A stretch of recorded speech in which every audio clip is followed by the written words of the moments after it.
અભય થઈને નિષ્પક્ષતાથી નિરપેક્ષ રીતે વાસ્તવિકતાનો અરીસો રૂપી સચોટ માહિતી લાવતો સત્યની સાથે અભય ટાઈમ્સ।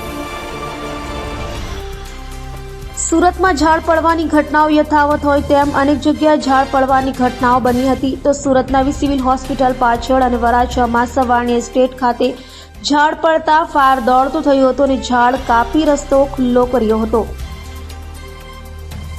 સુરતમાં ભારે વરસાદ અને પવનને લઈ અનેક જગ્યાએ ઝાડ પડવાની ઘટનાઓ બની રહી છે ત્યારે સુરતના નવી સિવિલ હોસ્પિટલ પાછળની સાઈડે રોડ પર મસમોટું ઝાડ પડતા ફાયર દોડી ગયું હતું અને ઝાડ કાપી દૂર કર્યો હતો તો બીજી તરફ વરાછા વિસ્તારમાં સવાણી એસ્ટેટમાં પણ વર્ષો જૂનું ઝાડ ધરાશાય થયું હતું જેને લઈ ફાયરને જાણ કરાતા ફાયરની ટીમે સ્થળે દોડી જઈ ઝાડ કાપીને રસ્તો ખુલ્લો કર્યો હતો।